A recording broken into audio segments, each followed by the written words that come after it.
प्रधानमंत्री नरेंद्र मोदी ने इंडोनेशिया की राजधानी जकार्ता में आसियान भारत और पूर्वी एशिया शिखर सम्मेलन में शिरकत की। इस दौरान उन्होंने विभिन्न क्षेत्रों में भारत आसियान सहयोग को मजबूत करने के लिए 12 सूत्री प्रस्ताव पेश किया। विदेश मंत्रालय ने जारी बयान में इस दौरान कहा कि इस सम्मेलन में समुद्री सहयोग और खाद्य सुरक्षा पर 2 संयुक्त बयान जारी किए गए हैं। उन्होंने कहा कि पीएम मोदी ने डिजिटल बदलाव, ट्रेड और आर्थिक क्षेत्रों में सहयोग को बढ़ावा देने और आसियान भारत रणनीतिक साझेदारी को मजबूत करने के लिए व्यापक चर्चा की है। बॉलीवुड में अब तक कई बड़े बजट और ब्लॉकबस्टर फिल्में बनी हैं जिन्होंने बॉक्स ऑफिस पर शानदार ओपनिंग की, लेकिन शाहरुख खान की जवान ने अपने पहले ही दिन वो कर डाला जो आज तक बॉलीवुड की कोई भी फिल्म नहीं कर पाई। फिल्म जवान ने बॉलीवुड की अब तक की सबसे बड़ी ओपनिंग की है। शाहरुख खान की फिल्म को लेकर पहले दिन बॉक्स ऑफिस कलेक्शन हैरान कर देने वाला रहा। फिल्म जवान अकेले भारत में 50-60 नहीं बल्कि इससे भी ज़्यादा करोड़ की कमाई करने वाली फिल्मों में शामिल हो गई। आज राहुल गांधी की भारत जोड़ो यात्रा का 1 साल पूरा हुआ। इसका आरंभ 7 सितंबर 2022 को कन्याकुमारी से हुआ था। इस मौके पर कांग्रेस नेता पवन खेड़ा ने पीसी कर कहा कि आज भारत जोड़ो यात्रा की पहली वर्षगांठ है। राहुल गांधी की यह यात्रा अभी समाप्त नहीं हुई है। यह यात्रा कभी मणिपुर में दिखाई देती है तो कभी आज़ादपुर सब्जी मंडी में और लद्दाख में भी यह नजर आती है। आज ऐतिहासिक भारत जोड़ो यात्रा की पहली वर्षगांठ पर मैं भारतीय राष्ट्रीय कांग्रेस की तरफ से, भारत की तरफ से, इंडिया की तरफ से, हिंदुस्तान की तरफ से लाखों निस्वार्थ और निडर भारतीयों का धन्यवाद करता हूं जिन्होंने न केवल कदम जोड़े, जिन्होंने दिल जोड़े और ये यात्रा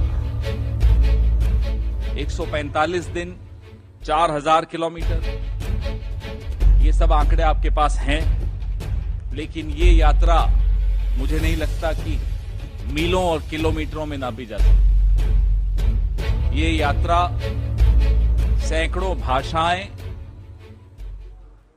लाखों आहें, करोड़ों उम्मीदें, इन सब के रास्ते से होती हुई भारत के दिल में समा गई। प्रदेश कांग्रेस के चीफ और पूर्व मुख्यमंत्री कमलनाथ ने भी अपने ट्वीट में भारत जोड़ो यात्रा के 1 वर्ष पूर्ण होने पर इसे ऐतिहासिक बताया है।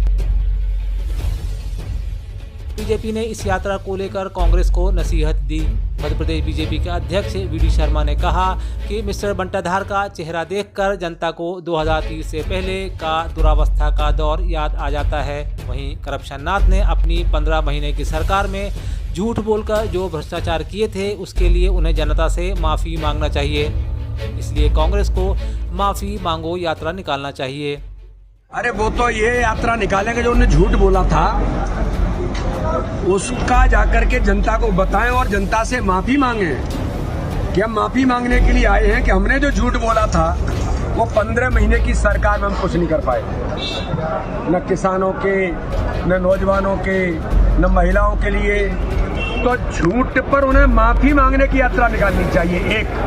और दिग्विजय सिंह मिस्टर बंटाधार को तो जिनका चेहरा जनता देखना पसंद नहीं करती, उन्हें तो और जनता से कहना चाहिए कि मैं नहीं आऊंगा, क्योंकि आपके आने से जनता उबल जाती है। और आप खुद कहते हैं दिग्विजय सिंह बंटाधार कि मैं आता हूं तो जनता वोट काटती है। और 2003 का मध्य प्रदेश याद आता है जो दुरावस्था के दौर में था और 15 महीने में भ्रष्टाचार में आकंठ डूबी उनकी सरकार थी जिसको जाना पड़ा था।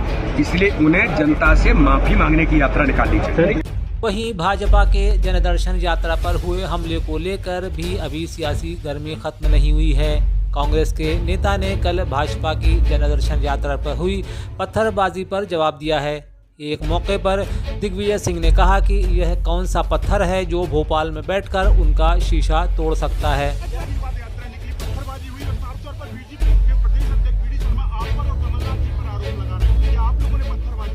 बात यह है, ये कौन सा पत्थर मिसाइल है मेरे पास जो भोपाल में बैठकर उनका मैं शीशा तोड़ दूं। मध्य प्रदेश के मुख्यमंत्री शिवराज सिंह चौहान ने सीएम हाउस में आज सुबह आयोजित पत्रकार समागम में पत्रकारों के लिए कई सौगातों का ऐलान किया। उन्होंने पत्रकार सम्मान निधि 10,000 से बढ़ाकर 20,000 करने की घोषणा, साथ ही पत्रकार स्वास्थ्य एवं दुर्घटना बीमा, पत्रकारों के लिए पेंशन और सम्मान निधि में बढ़ोतरी की घोषणा भी की।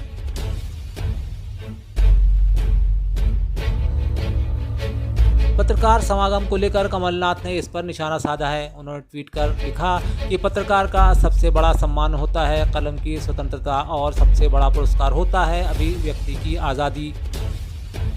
कांग्रेस के मुखिया ने कहा कि एक मुकर पत्रकारिता मजबूत लोकतंत्र की गारंटी है। मैं मध्य प्रदेश के पत्रकार साथियों को भरोसा देता हूं कि घोषणावीर तो आपको 18 साल से क्या दे रहे हैं, आप मुझसे बेहतर जानते हैं। कांग्रेस पार्टी अपने घोषणा पत्र में पत्रकारों की सुरक्षा, स्वास्थ्य और आर्थिक सम्मान के लिए महत्वपूर्ण योजनाएं लेकर आएगी।